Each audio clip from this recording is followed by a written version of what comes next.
bonjour, bonjour. Good morning. Bonjour, Babz. If you just tuned in around 9 o'clock, you know it's time for Lovebabz, Lovetalk. And I'm talking today. Guess who is back? Ooh. Enroue Halfkenny is here. Good morning. I want to hear all about the workshop. Ah, yes. Or what did you call? Did you call it a workshop? What do you call like it? A class. Class. I'm landing on class. Where the peoples came.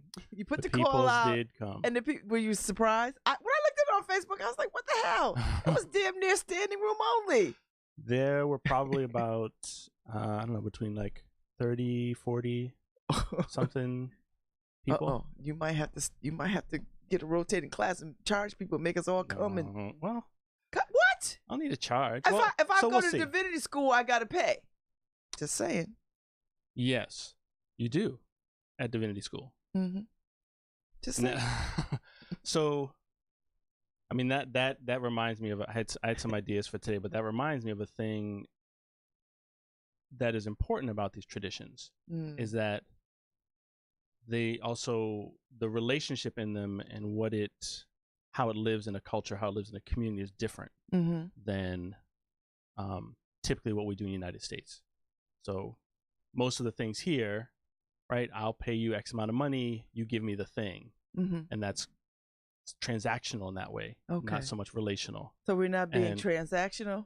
No. Well, here's the thing. Like, I'm just saying. I know. No, I know you're saying. So, but I don't want to say that, like, so it's not that money and people being paid and compensated for their work and their time is not a part of this tradition either. So that is there. And similarly into many, really what I think only exists probably in the trades is what actual apprenticeship is. Okay. So apprenticeship is, a relationship between, someone who has some skill and someone who wants to learn that skill. And so in a relationship, the apprentice sacrificing something and making themselves available, and the teacher also sacrificing something to pass on some of these traditions and to teach is important. So it's relationships get built, but also it's about time and being with and watching and listening and learning. And so this was more, so the structure of what I did last week was I talked for about 45 minutes to an hour. I tried to cover some kind of some basic concepts, and then I just opened it up for about 45 minutes to an hour for questions. So I could really address the specifics of what people wanted to learn and understand.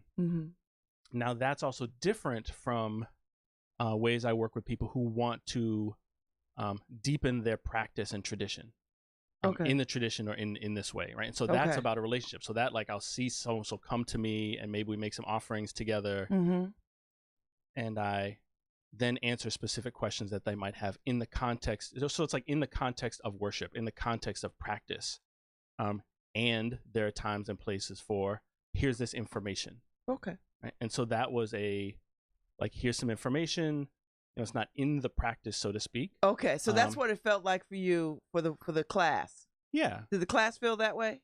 Yeah. I mean, it was information and kind of relationship building. People got to see other people who were interested. Some people who've been in the tradition in one way, shape, or form, and an aspect of it, and some people new and like I don't really know a lot. I don't even know what to ask. And that's also important. Like how we engage in our like human relationships and community is also important as we're doing this with our ancestors and with the Orisha, with these forces. Okay. And so how long was the class? I know this is not what you wanted, but I wasn't here. So I just saw and So what we actually did was we started off actually going to the river, nearby river. I saw the pictures of that.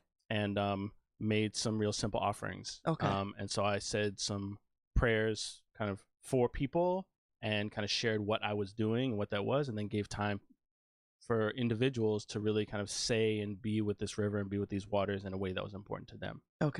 So there's kind of a taste, like this is kind of how we do this. And then we went inside and kind of did this class. So it was about 2 hours. Wow. Total. 2 hours? Kids were there. Really? It was great. There was a little bit of food, trying to nurture, right? All these levels of nurturing. So what's next? That goes on. I'm trying to figure out the date for the next one. It'll probably be within 3 weeks or within the month. Yeah. Because people were really clamoring for this. Yeah, it was really positive. And there's I like touched upon some things, but there's so much, there's so much more. And I think, there's also a desire for, so how do I do this? Or what are the kind of practical things, right? So it's a kind of a wedding, combination of, or joining of like theory and practice. This is the theology, this is the structure, this is the ethics, these are the values, this is the names and the navigation of these forces. And okay, how do I literally set up, an ancestor altar? And so that's the kind of combining of these things. There's not just one or the other, right? It's really, it's important to have an understanding. It's not simply a matter of like passing on a ritual, which has value, but it's also what is understanding. Now, is this the first time you've offered a workshop, a class like this? Yes. Okay. And particularly here, I mean, it's stuff that I've talked about. I've done some like workshops around like the relevance of honoring and working with our ancestors, not just getting a sense of this is where we come from, but really like, oh, this can actually help me with healing that I need now. This can help me with really being whole and kind of moving forward into how I want to be living my life. So I've done some things like that, but certainly not as this is Orisha worship, this is Orisha practice, this is the Orisha tradition, as I've been practicing from the Yoruba people out of that lineage, and really sharing kind of explicitly what that is among a broader kind of body of people. Were you surprised at the number of people who came? I was really happy. I mean, I knew lots of people. Because these same people were the same people that like catch me in the grocery store and Target, and that's good. I'm like, oh, can y'all just call Enroue? Yeah, it was really positive. It was really surprising and exciting. And I mean, it's the kind of thing that, it's good to have a beginning and an end, because I get excited about talking about these things, and so that can kind of just keep unfolding. So now, and particularly responding to people's questions. So now you're framing yourself to sort of, now you're in it. Like now you're.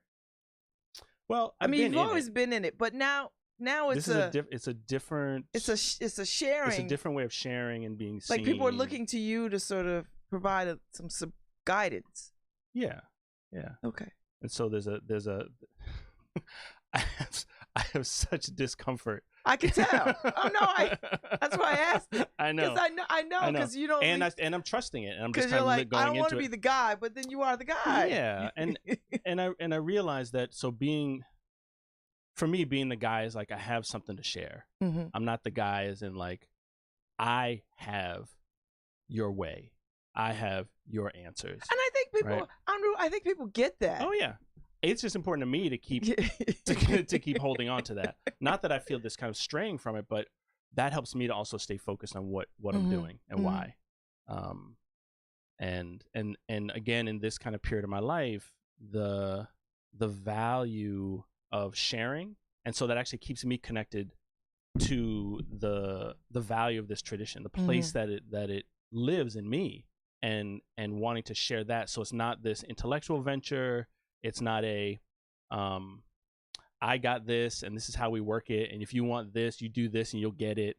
But part of liberation and part of the place that this plays for me is connected to purpose, is connected to meaning, is connected to how, what is the walk that I have to do? And this is a part of that. And so part of that is getting to kind of translate systems of thinking that have really been actively erased from this country and this culture. I think you're right. I think Black people, there seems to be this swell of Black folks who really want to connect back to history of the continent. Yeah. Do you know what I mean? Like they really want to be connected back. And sometimes that's not through Africans per se. That's through this kind of interaction. I mean, you can't help. Explain that. Well, I mean, we're not going to run up on Africans and say, "Okay, look, we want to be whatever, or we want to whatever." I think that's daunting for people, particularly if you don't know any Africans. Well, but here's a funny thing. That's like saying, like, not all people from Africa follow some kind of traditional system and religion. Exactly. Right. And so even that notion of like, well, I want to learn this kind of quote African thing, which I mean, we can unpack what that means. It's like we don't do that with like, here's the like you didn't go to Europe, right, on your trip. You went to Paris, which is in Europe. Yes, but it's not held as like I had a European experience, right? Because Paris, you know, is different than Krakow in Poland, right?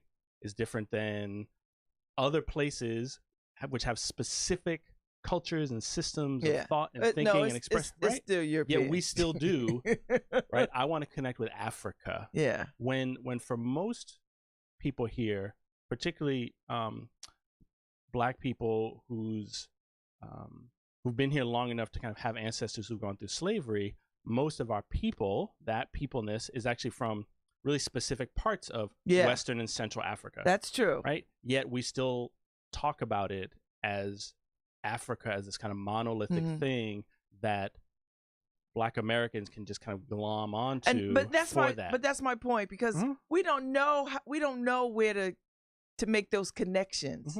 That's the pain of all of this for us. Yes. Is that we don't know where to enter to connect back to the continent, anywhere on the continent. Right. So sometimes we do it through clothing and hair. Sometimes we do it in food. Sometimes we do it in music.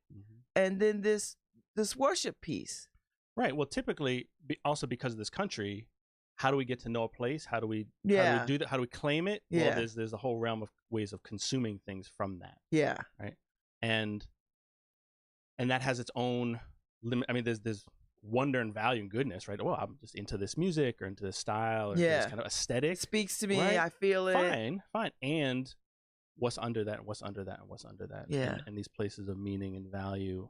I was recently finishing up the community leadership program this past weekend on our final retreat. CLP. CLP. I was in that. I was in the very first cohort. Yes. You're a CLP elder. Oh, damn. Okay, Enroue. That's true.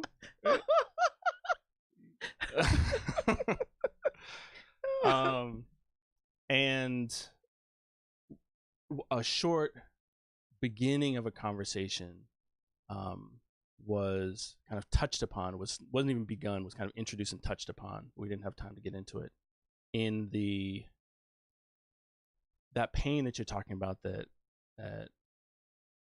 many of us Black Americans have around an aspect of understanding of our heritage that goes to the institution of slavery and is like locked there. And both the challenge of connecting to something bigger than that and more than that, like something that connects us to our personhood that's not defined or limited by that or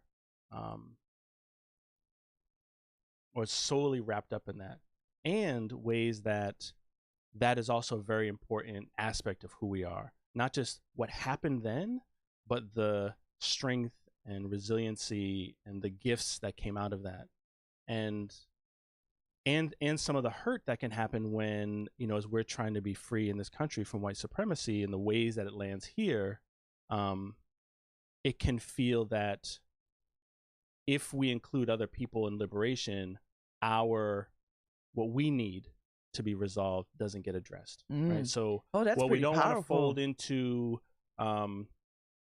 kind of intersectionality, right? We want to like, well, what is like Black liberation, and like, well, if we start thinking about like women's liberation or trans and queer folk or able-bodied people or, you know, disabled people, like, well, then it like kind of waters down.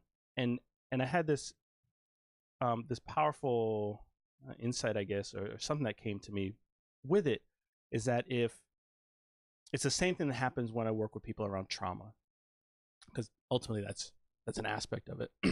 And so if I'm, depending on where I'm at in my relationship to dealing with trauma, right? If I'm ignoring it, that means I'm going to live a certain way. So there are people who kind of ignore, right? Slavery's done and over. I'm moving on, right? There's kind of an ignoring of it without a reckoning with it and the ways that it's still alive and now. There also, sometimes there's like, I'm really in it. Like I'm in the pain of it. Like the pain of then is alive now. Mm-hmm. And so that can have an impact on like how we are connected to our Blackness, right? The kind of pain of that, and everything is in relation to I'm being activated now, and I'm pushing you away, and I'm pulling you, but I'm not even doing that well. And then there are ways that we're in a kind of a healing part of it, where I can kind of hold that story and tell a new story around it. Mm-hmm. And yes, that's true, and I'm not defined by it, but I'm stronger actually by it, right? And there's ways that in our Blackness we do that. Mm-hmm. And then there are also ways where it's like, okay, like I've done that, and like that hurt, and where's my life? Where am I moving towards now? And so people are all over in the spectrum of where that is. And so it's really powerful for me to think of not just where that lands for me or where it lands for this other person or that other person, but that there's a spectrum of that. And yes, I think an important part of it is the healing of that and the recognition of, oh, my liberation is intertwined and interdependent with other people's liberation. That's true. But I think, you know what? But depending on where you are in that healing piece, doesn't matter, can't hear it, right? If I'm in the thing, it's like, I've got to be in my stuff and deal with my stuff, and I can't think about you. Because that's how I feel as a Black woman. When I want to talk about Black women stuff, I don't want to hear from white women. But that's already a combining. Yes. Right? That's already a combining. Yes. Because there's been a history, and part of this, there's been a history of people saying in even the Black liberation movement of, well, we're not going to deal with women's issues, right? Because we got to focus on our Blackness. And what that actually means, because of our society, is if we're not, we are folding into Black liberation, patriarchy, and male supremacy. If we don't, so here you are easily saying yes, right? Yet, if I add another little thing to that, like Black liberation, so not just Black women, or add another little thing, that might be too much, right? And that's okay. This really isn't like, this is the good one, this is the bad one. You're not really woke yet or whatever. But in this process of healing, that's important to understand. And I think that's what gets people twisted up, because I think there's so many trap doors. There's so much hurt.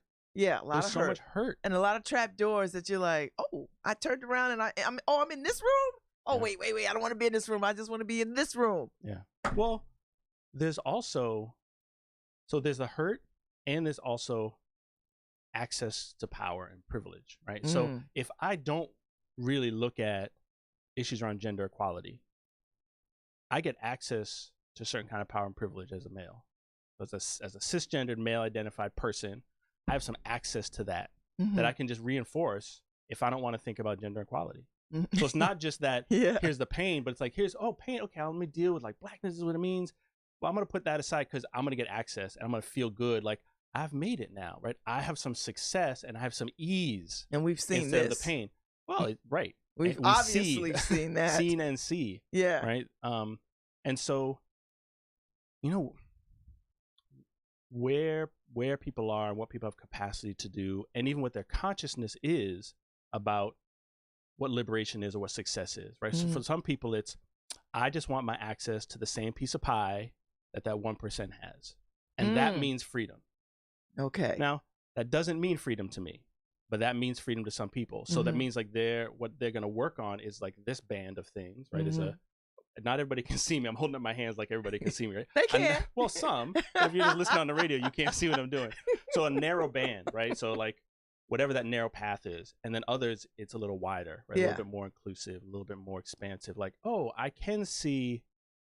I mean, it's even interesting, when we look at kind of Malcolm X's growth from, all white people are devils to going on Hajj, which is really powerful that now that we're in Ramadan, and saying, oh, there are people who I used to identify as like white devils, blonde hair, blue eyes, who are Muslim and who are worshiping and honoring the same way. And so I have to see their humanity in a different way, and they see mine in a different way. And that pushed him, among other things, this kind of opening and like, oh, so maybe it's not all this. It's what are these systems of dehumanizing? That's a good example. That's a really good example. Because when you look, even now, when you look at that, there are people who are still stuck in the pre-Hajj Malcolm.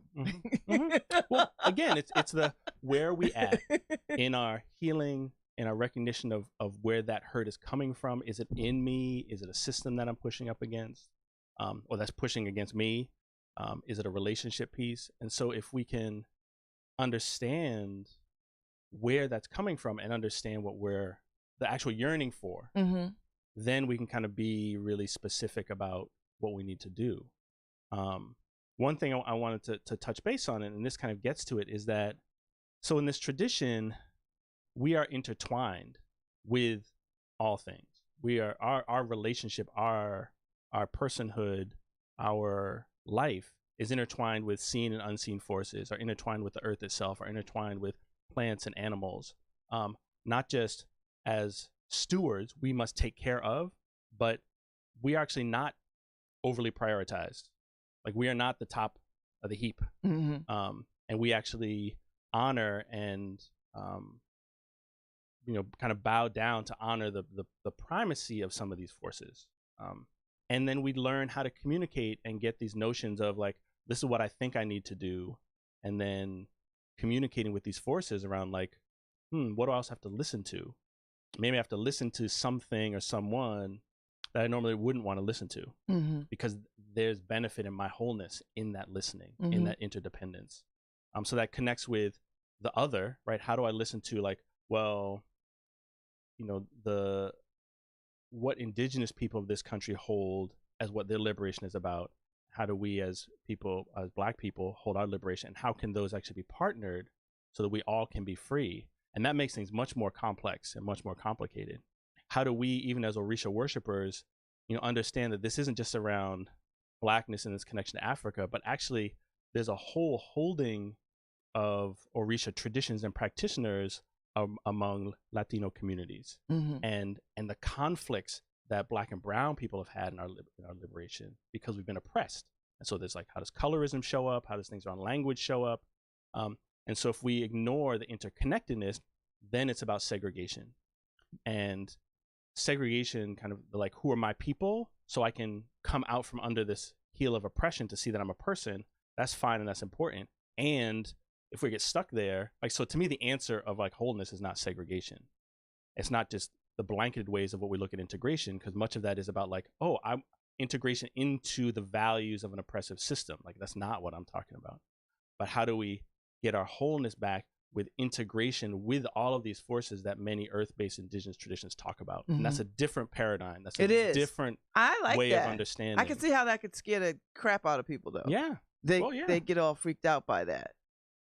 Right. Well, because they've kind of hooked the like, but I thought I just, because now you're making everybody equal. And the good thing and the good thing. Well, so yes and no. You put some equality there. Like, yes, and we are all human beings. People to be their own selves. To be a person. Yeah, to be people. And there's and uncontrolled. Life and death, right? There's life and death around like how I'm perceived and not perceived, right? That is also real, and that we have to navigate. So it's not just if we just like, hey, I'm colorblind, you're a person, and we just all go flow and it's all beautiful. Like no.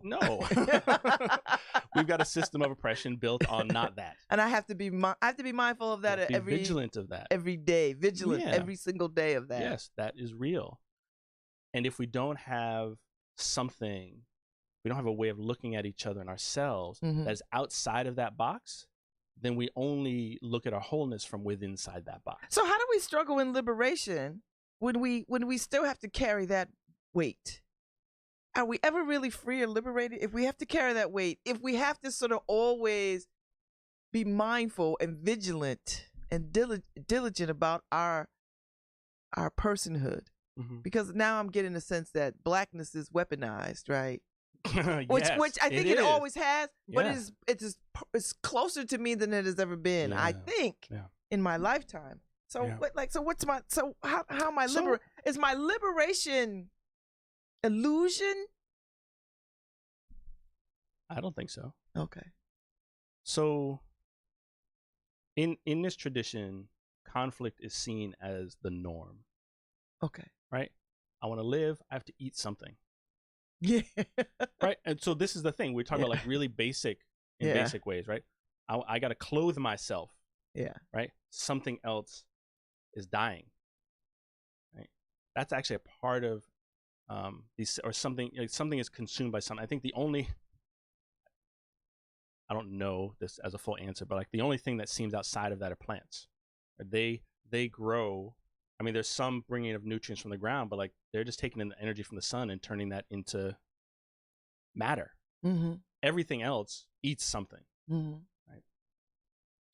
And so the circumstances of life have that kind of conflict in it on a basic level. And in this tradition, the way that we make peace is through sacrifice, is through something called ebo, which is EBO. And that means, right, so if I want a thing, I either have to give up something, and I have to be in relationship with, so there's a loss that's involved somewhere. And it's important for me to acknowledge that. And sometimes it's me about giving that up, right? So again, like you make, for this programming, you are not doing you are not doing actually everything else. You are not doing an infinite possibility of things to specifically be here. Yes. Right? So you are giving up those things. If I want to build a relationship with a person, that means I'm giving them and putting myself in that relationship, which I'm not putting somewhere else, right? It's like, oh, I'm not going to go out with my friends. I'm going to like spend time with this person who I really like. I'm sacrificing, and my friends might be like, what are you doing? I haven't seen you. It's like, well, I have a certain amount of time. And so the time I'm sacrificing with you for this other person, because there's something in that which also has deep value, which is not going to exist in this friendship. Right? Wow. That's another example of sacrifice. That's healthy. Well, but the notions of, but this is all the same notion of sacrifice. And so if I want to build a relationship with my ancestors, if I want to build a relationship with the Orisha or with God, right? Mm-hmm. So, and even in other traditions, you go to church, you're making a sacrifice. It's effort to connect and to commit to going, to be in community, to be seen and heard, and to practice. That is a sacrifice that you're making to do that, to build something. I like this because, for me, sacrifice always meant painful. Yeah. Do you know what I mean? Mm-hmm. Like, I think I'm trained up to believe that sacrifice is hardship and painful. And to be avoided. Yeah. Well, this in a consumer culture. That is reinforced. You should feel good. You should look good. And those mean certain things. You have some discomfort, watch this, take this, eat this, do this thing, and that'll go away. Mm-hmm. And so there's a way that kind of this capitalism and consumerism feeds into a way of the purpose of life is not to feel that discomfort, not to feel the conflict, the rub of that, right? It's, oh, I'm having feelings and it's kind of uncomfortable. Ooh, don't have feelings. Mm-hmm. Go have a drink. Go have a Snickers bar. Because you're not yourself. Right. When you're hungry. Right. So all of these ways that like we are taught, like, so that these are the cultural values that are not, I think that's told a good point, explicitly, but are in the practice of how we live our life. That's good. I was thinking about this yesterday because I was talking about this very thing, because I was talking about pain and how if maybe a few years ago I would have ran from the pain that I experienced the other day at a particular painful event, a couple of events that were painful. And then I realized, oh no, I don't have to run from it. This pain tells me something about my life and what's happening. Right. But it's not anything that I've got to push aside or get through or medicate over and it was quite illuminating. I was like, this is pain. This is what it's supposed to be. Yeah. So so I've come across somewhere where like pain exists and suffering is a different thing. Yeah. But I also I wasn't suffering. This wasn't a pain that caused me suffering. Like, do you know what I mean? Like, it wasn't suffering in the sense that, oh my God, whatever. It was painful because it was an acknowledgement of something that happened, and there was nothing I needed to do except know that this hurts. Right. And there's information in that. Yes. Right. And there's like, because that also speaks to like a yearning for something. So even as we talked about like these larger things around liberation, this isn't just how it exists in us, because there are real concrete things that the ways that oppression lands on us. Right? Police violence, violence in the education system, kind of dehumanizing things that happen all over the place. And so the pain that we may feel if we can connect that it's actually about a yearning, right? A yearning to be free, then we can say, what do I need to learn? How do I need to see that clearly to then decide how I want to resolve that, how I want to relate to it. And so that becomes a way, if we don't have a framework of like, listen to that, see where it is that just a story that I'm creating, or is it like, oh no, they are really doing this to me? And if I can be clear about that, then I can say, all right, I want to address that in a different way. And maybe I need other people to work with me to address that thing, because that's a real thing, right? It's a thing that's existing outside of just my understanding of it. Sometimes, that the oppression, right? There's an internalized oppression that we've learned. So I learned not to present, to walk, and we're talking about code switching, right? So it's, I've learned to like navigate, and this is how I talk here, and this is how I talk there, this is how I show up, and this is how I nod. I'm going to wear it here, wear it there, different masks that we might have.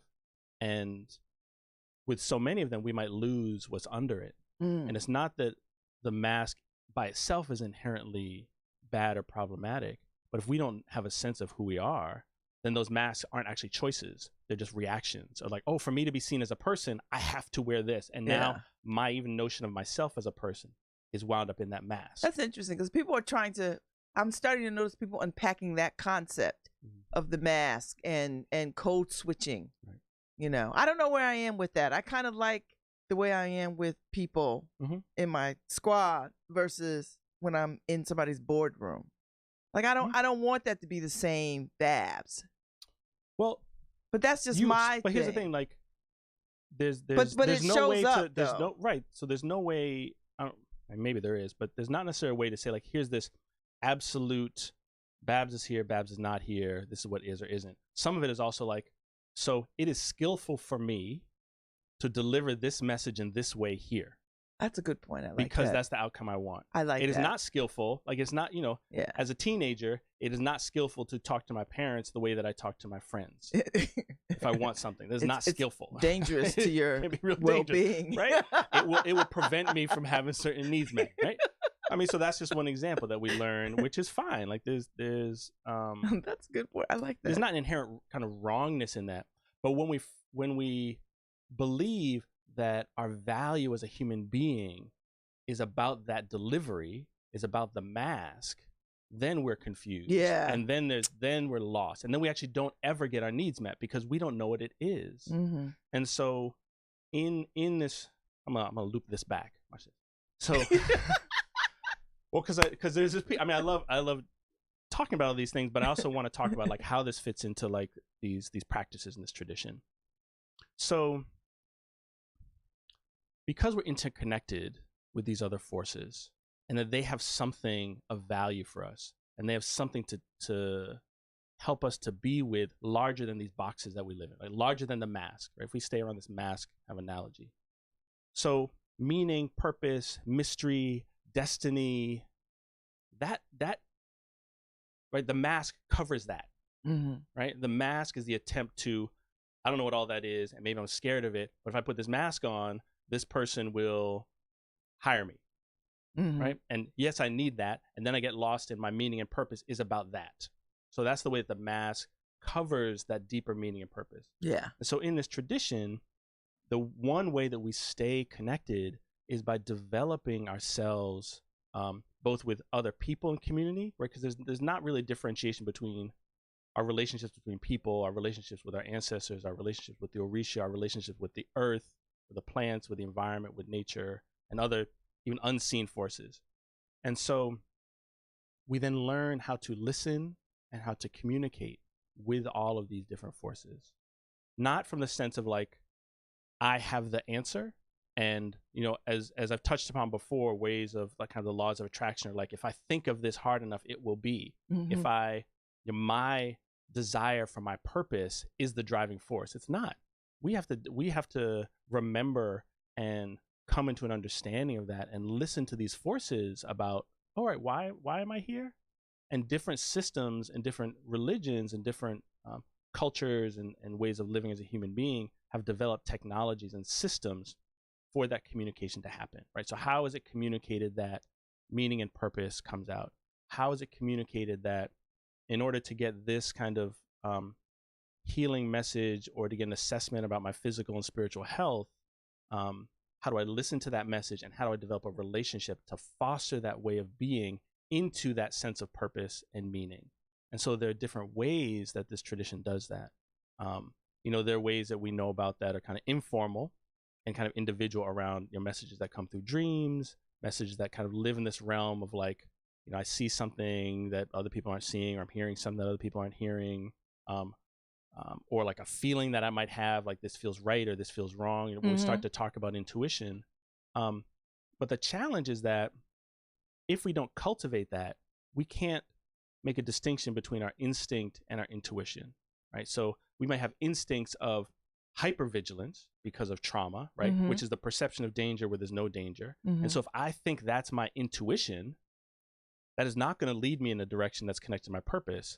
I mean, that might be protective in a traumatic situation, like, oh, there was this danger, but the hypervigilance is a distortion of our thinking, where we think we need to be protected and safe, and there's actually the danger is not actually there, right? So we're living in a way not in alignment with kind of an external reality. There's kind of a reality check that's not happening. Okay. And so in these traditions, it's not just follow your gut, because our guts, unless we develop that with some guidance, particularly when there's been some harm or some distortions, it's not going to lead us in the direction.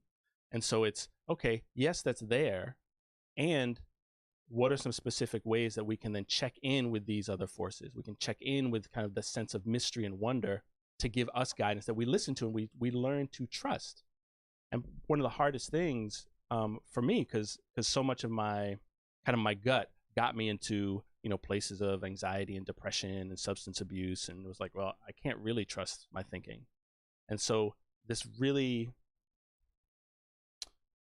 was a way that I had to allow something else in. And I think what's powerful is that speaks to there's a fundamental quality of our humanness, which is actually about our health and our wholeness. Yes. So even when we're protected in this kind of protective place, I believe, and what I've seen is that at a certain point, the notion of growth starts to come up. And that pushes us to say, okay, well, maybe I can stretch a little bit more. Maybe I can listen. Maybe I can trust a little bit. Just a little tiny step, not the big leap, but a little tiny step. And then like, oh, that was okay. Let me do that again and more. And then I kind of increase my capacity. But there are specific ways where this communication happens. And so there's the kind of intuitive part, but then there's also these concretized systems of spiritual readings and of divination to do that. And some of them have kind of bodies of sacred literature in it, and some of them are kind of a way of understanding the tool and then cultivating some intuition with it. So concretely, there's a system called Obi or Obi Abata, and that's a form that, I mean, all of these require training. It's not just like, oh, here's the booklet, I do this thing, and then I kind of go on with it. But really, again, this piece that I was talking about before, right? There's kind of information, but then there's like training and learning that you do with someone who knows. And that's actually a rubbing place for many people in this culture, because we just want to get it. I just want to get the thing and download it and stream it and sit in my home and figure it all out and do it. And this system is like, well, there's something else that happens between human beings, and that's an important part. Yeah. So there's this system called Obi. I'm just going to touch upon them quickly. There's a system called Erendilogun or Merendilogun. In Lukumi, they call it a Dilogun, and that the first one, Obi, uses a kola nut, which is broken apart into its either 4 pieces. In the diaspora, people use coconuts, and then it's like a top and a bottom. And so depending on how these are cast with particular prayers, the pattern that shows up, how many are up, how many are down, gives certain messages. Cowrie shells, or Merendilogun, 16 cowrie shells are used, and those are cast by a priestess or a priest. And depending on what shows up, what's face up and what's face down, cowrie shell has, if you drop one, there's a kind of an up and a down how it lands. Based on sacred literature, which is memorized and understood or learned or read, there are lots of ways it's transmitted, but has a body of sacred literature, which then has a different message depending on the configuration of what is up and what is down. And then there's something called Ifa, which is what I practice, which has also a different body of sacred knowledge and literature. And when you cast Ifa, depending on what comes up in that sacred literature, there's who the client is, what the problem is, what the solution that client did for it, and maybe what like a kind of a moral or ethical teaching that's in it, as well as who are the forces that are involved in it. So Ifa found you, or you found Ifa? Like, how did you choose? Like, how do you? That is such an interesting question. So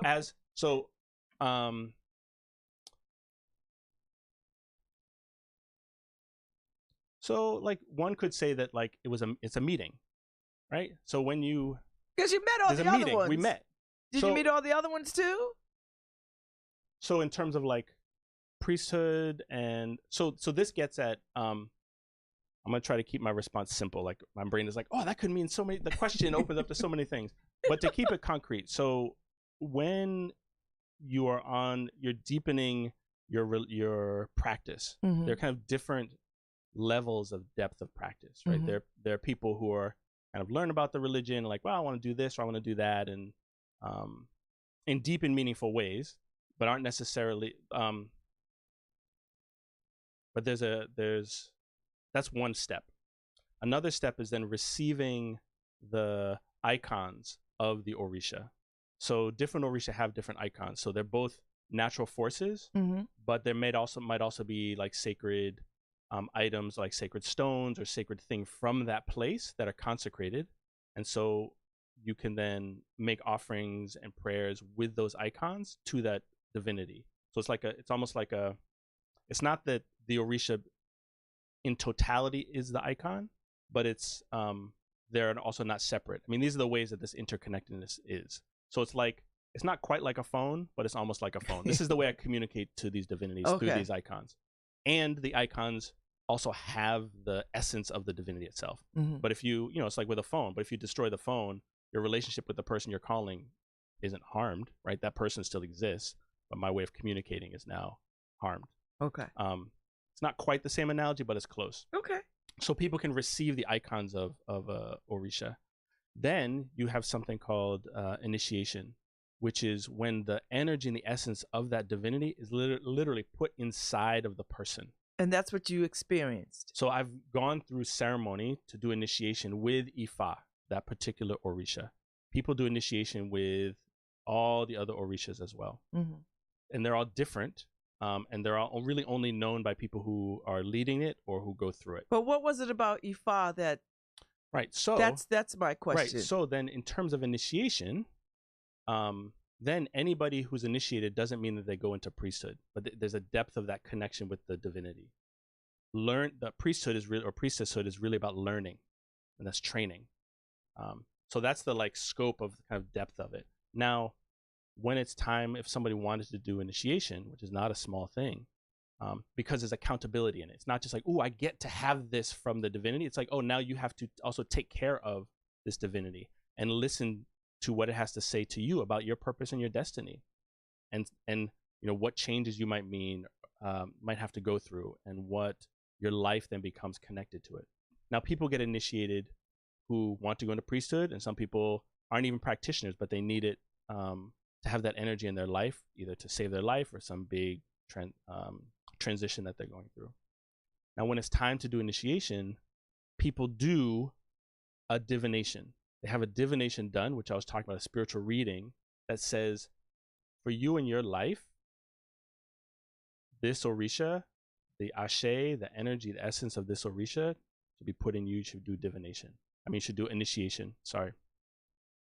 And so it's not that, oh, the confirmation is always through these divination systems. So like I was saying before, many people are like, I really vibe with the energy of Oshun, this like river and all this sensuality and motherhood and wisdom and care and holders of medicine. I really like that. It really appeals to me. Beyonce's Lemonade, like, ooh, and the yellow, like, I want that, right? And so people do that. I feel that. Right? And so, but to do initiation, you might have that feeling, and then you go and you get a reading done, and the Orisha tells you No, you're not going to Oshun. Yeah, You it's got not to go Oshun. over It's there. Olokun, it's the ocean, or Yeah. it's Obatala, or it's Shango, or other Orisha, or nobody right now. Oh. You need to cultivate something else. You can work towards it, but it's your practice that needs attention. Okay. Or something else that I like that. because that's the piece around like the listening. Yes. And so you have to sacrifice our notion of what I want. And then in this culture it's but I want that. What? Well, I'm just gonna kind of get it. And like, well, no. I mean, there are people who do that, and you can just decide what you want, and you know, there's pathways to that, which is the same as any tradition, right? There are people who are in it for kind of money or power or ego or these things, and so it's a matter of going to these forces, right? It's putting our notion of our kind of human supremacy aside and saying, oh, these forces have something to tell me about my destiny, about my purpose and my meaning. Wow. And it's important for me in the cultivation to listen to that, because really that's going to help me in these notions of liberation, right? And being free. And so this question of freedom and liberation and purpose and meaning are really powerful, and they mean, you know, one person's meaning and purpose is different than another's. And so there's not one way to live that is kind of good for everybody, even as there's like codes of ethics and how we relate. Like there's an importance of understanding this interconnectedness, not being abusive, having a gentle character, listening and honoring your ancestors, the Orisha and the earth and nature, as well as human beings. The notion of sacrifice, of making offerings, but what's different is it's not about being a sacrifice, which I've talked a little bit about that before. People were quite moved by that. It's making sacrifices, right? I make sacrifices, but you know, so if I'm making an offering to have a good life, how does it make sense to kind of give my life to have a good life, right? Right, to live in a way that actually causes me to die, is not a part of that, right? It's how do I grow and learn and understand really what's being asked of me. And sometimes that might be a being of service, and sometimes it doesn't look like what we think of being of service, but it's still about this cultivation, sense of purpose. How do we live a healthy life, physically, emotionally, spiritually, mentally, so that we can live long? I mean, there's a fundamental aspect of living healthy and having a long life that is, again, always in harmony with these forces. It's not like, oh, if I can live long and be healthy, I'll take this and I'll take this and extract this and do these things, right? And that's not living in harmony. That's not, what do I have to offer in this relationship? That's a taking notion. That's a consuming notion, and that's the antithesis of these traditions. There's a verse of one of the verses of sacred poetry comes out of Ifa. I'm sure this verse also lives in Erendelogum, but it lives in a different way, in a different kind of book of the sacred literature. And it's a verse that is from Otuameji. So in the sacred literature, there are different Odu. There are 256 in Ifa. This is like a quick thing I'm just throwing out. And each one has a different name. And so in one of them, called Otuameji, and in each Odu, in each book of the 256, there are countless verses of poetry. So in a reading, like a signature comes up, and then one of these Odu comes up, and then you explore in that Odu, what are the verses? And then the client would say like, oh, that resonates with me, and that makes sense. And then we have these conversations about what its relevance is. And so in this one Otuameji, it is, the verse is, I'll say it in English, Osa, the brightly shining one, Ifa, priest of the earth, performed Ifa divination for the earth. The earth was told to stop making sacrifices to make them wealthy, and instead to make sacrifices for protection.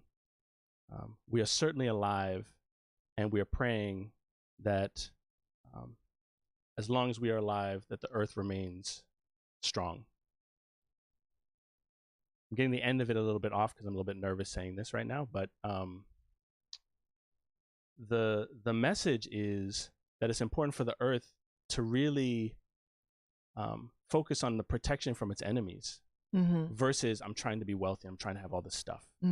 And so it's, while that can be a message about like a person, like, so instead of trying to like have this beautiful mask that you have, what do you need to do to like protect yourself against people who are abusing you, who are trying to take advantage of you? And it's this warning that as human beings, that we need to stop abusing and extracting from the earth, because we need it. Like, we need the earth. And so as long as we remain on these earth, we don't have another place to go. Yeah, as long as we remain on this earth, we pray that the earth will never be destroyed. And so we have a hand in that. We have a role in that to play. And that's that interconnectedness. So like, oh, well, what do I have to give up? Because I'm focused on this beauty and this extraction. And what are the consequences of that? Not just to me, but this relationship, which in this tradition, the relationship also has to do with me. All right. Another great conversation. I appreciate this conversation. Harry, we're about to bounce out, Mr. Harry. Thank you so much. One thing I want to add a little promo. So tonight at 6:30 at the Keller Liddell Gallery, I'm actually having a conversation with my wife, Tegan Engel, producer of The Table Underground, and we'll be talking about healing and liberation. And it's not explicitly about Orisha, but I'm sure it'll come up. I'm sure they'll come up. So we'll be talking about that, and then opening conversation with the people there, and people have a chance to share with each other as well. Thank you, Babz. Thank you so much, Enroue. And he'll be back, y'all. So don't get nervous. He'll be back in a couple of weeks. Thank you. This was quite enlightening today. Thank you. Thank you, Harry. Stay tuned for Michelle Turner, The Show, at 10 o'clock.